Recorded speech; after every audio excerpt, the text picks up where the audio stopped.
que manger le pain le matin, c'est bien ou est-ce que tu conseilles plus les flocons d'avoine crus? Alors, si c'est le pain au son d'avoine, il n'y a pas de problème. Parce que ce pain-là, il aura un index glycémique et une charge glycémique qui est très, très basse. C'est pour ça que je vous fais faire ce pain. En fait, si vous regardez de manière générale, le pain blanc que vous trouvez dans le commerce, par exemple, pour vous donner un ordre d'idée, 100 grammes de pain blanc, vous avez une charge glycémique de 35. 100 grammes de pain blanc, c'est mangé en 2 secondes et demie. C'est vraiment très peu, 100 grammes de pain. Une charge glycémique de 35, c'est plus de la moitié de ce que vous devez avoir dans toute votre journée. Enfin, je ne sais pas si vous imaginez.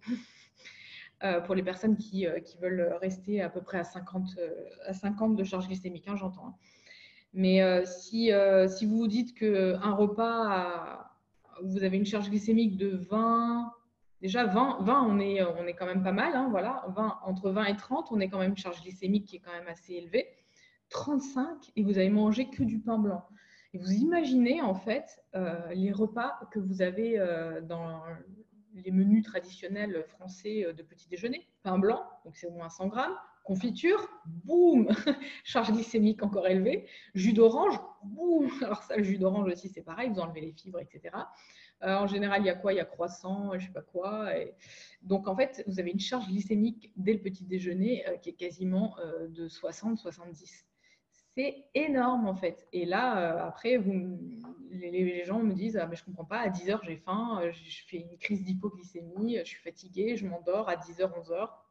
J'ai besoin d'un autre shoot de sucre et tout. C'est tout à fait normal. Donc, voilà. La différence, elle est là. C'est que si vous mangez ce pain blanc, vous avez 35 de charge glycémique. Si vous mangez le pain que je vous fais faire, vous avez 3 fois moins pour 100 grammes. Donc, il n'y a pas photo. Donc, oui, si tu dois manger du pain, mange mon pain le matin et ce sera très, très bien. Après, tu peux très bien l'accompagner d'oléagineux si tu veux, mais évite, si possible, de mettre du sucre. Voilà, de mettre du sucre dessus de manière générale. Éventuellement une compote si tu veux, qui ne sera pas trop élevée en charge glycémique, même si ça reste malgré tout une connotation sucrée. Sinon, fais-toi du pain, là, comme ça, avec un petit peu de beurre et une tranche de jambon, d'avocat. Voilà, ça, c'est nickel. Hein. Enfin, voilà, c'est un super petit déjeuner qui est complet, qui est riche en fibres. Parce que ce qui est bien dans ce pain, en fait, c'est que vous avez beaucoup, beaucoup de fibres. Donc, ça vous permet, pour toutes les personnes qui sont accros encore au pain et qui ont du mal à se séparer du pain, c'est pour ça que je vous ai fait cette recette, parce que c'est un pain qui ne vous fera pas d'impact sur votre glycémie et donc qui ne vous fera pas grossir. Voilà. En fait, il y a plusieurs notions qui sont à prendre en considération.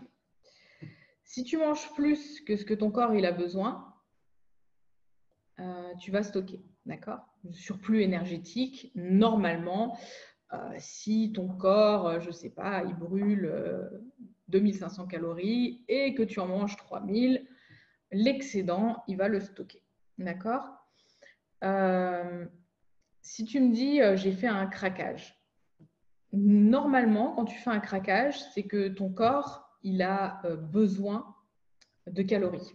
Et s'il a besoin de calories, c'est que derrière, il y a eu une période de frustration. Donc, lui, il veut récupérer, en gros, ce qui n'a pas été donné quand il fallait. Donc, les craquages, moi, j'appelle plutôt ça remettre les pendules à l'heure, quoi.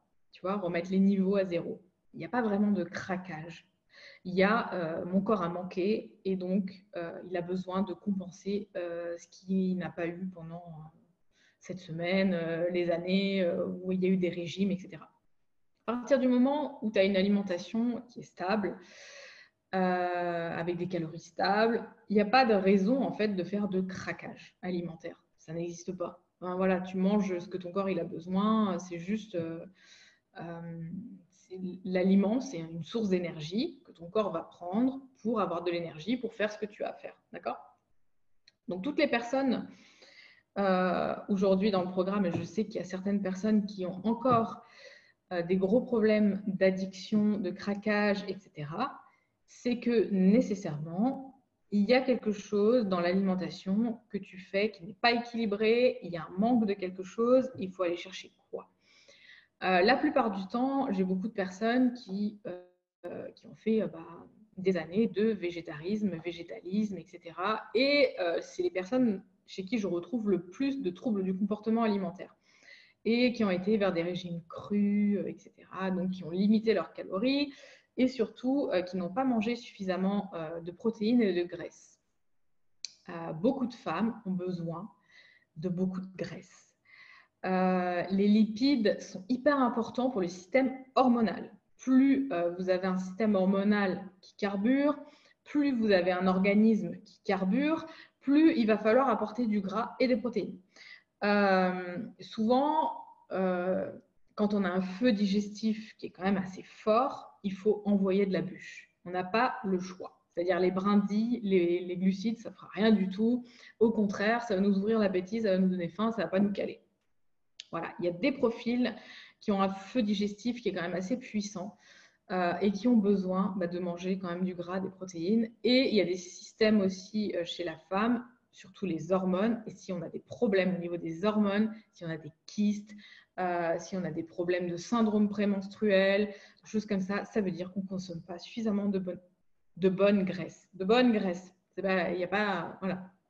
Donc, quand tu me dis je fais des craquages sur des choses saines, la plupart du temps aussi, j'ai beaucoup de femmes que j'accompagne qui vont craquer sur des tablettes de chocolat. Ça, c'est typique des nanas qui ne consomment pas assez de graisse. Voilà. Le syndrome beurre de cacahuète, le syndrome tablette de chocolat, le syndrome je mange une cuillère de beurre de cacahuète et je tombe dans le pot littéralement, c'est mon corps a besoin de gras. En fait, le corps nous parle. Il faut juste l'écouter. Donc, ok, tu as besoin de gras. Sauf que quand tu tombes dans le seau de beurre de cacahuète ou dans le seau dans la tablette de chocolat, c'est des graisses saturées et ça va être hyper inflammatoire. Donc, ça va faire tout l'inverse de ce que tu voulais faire pour ton organisme. Donc, il faut rétablir le truc. Ça doit être un signal d'alarme. Ok, je suis en train de péter un câble sur des tablettes de chocolat ou sur du beurre de cacahuète ou je ne sais quoi. Donc, mon corps manque de gras. Ok, c'est quoi les bonnes graisses? Huile d'olive, graines de lin, oméga 3, poisson gras. Ok, je vais à fond mettre de l'huile d'olive sur mes trucs. Je vais manger des graines de lin, je vais manger des graines de chia, je vais manger plein de poissons gras, je vais manger des bonnes viandes grasses mais qui ont été nourries à l'herbe, je vais manger un petit peu d'oléagineux, etc. Je vais remplir la mule de gras. Il y a besoin, mais des bons gras. Et là, on est bien.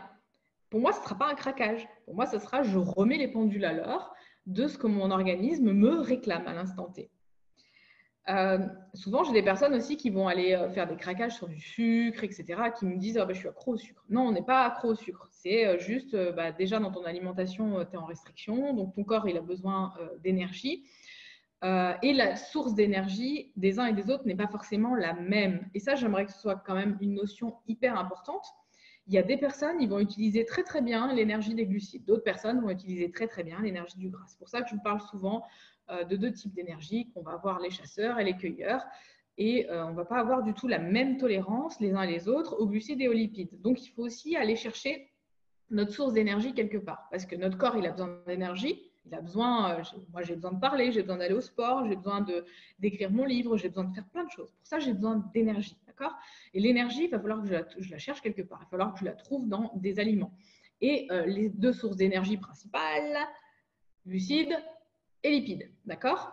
Les protéines, ce n'est pas une source d'énergie. Les protéines, c'est un matériau de construction. Donc, on en a besoin pour construire. Ça, c'est hyper important. Donc, les protéines, on ne les enlève pas. De toute façon, c'est pareil. Si on ne met pas les protéines, le corps, il va faire des craquages. Il va aller chercher les acides aminés un petit peu dans tout ce qu'il trouve. Et donc, on peut aller se tourner vers tout et n'importe quoi. Donc, c'est pour ça que c'est important aussi d'avoir ce profil d'acide aminé complet, d'avoir ce profil d'acide gras aussi complet. Mais dans les glucides, il n'y a pas de glucides, on va dire, essentiels. D'accord? Il y a des acides gras essentiels et il y a des protéines essentielles. Dans les glucides, il n'y a pas de glucides essentiels. Les glucides sont nécessaires aussi au fonctionnement de certains organes qui sont glucodépendants, qui vont dépendre des glucides pour fonctionner. Donc ça, il en faut. Hein, voilà. On va pas se mettre en cétose, on ne va pas manger 50 grammes de glucides, mais on va en manger un minimum et on va en manger à chaque repas pour avoir quand même notre impact sur sur la glycémie qui est importante parce que sinon, vous ne pouvez pas en fait utiliser vos protéines si vous n'avez pas les glucides avec. Donc, il n'y a pas vraiment de craquage. C'est pour ça, Gwendoline, il n'y a pas vraiment de craquage dans l'alimentation. C'est juste, en fait, ton corps qui essaye de pallier au manque qu'il a eu, que tu es en train de lui donner là aujourd'hui. Et toi, tu peux prendre ça comme un craquage. Voyez-vous.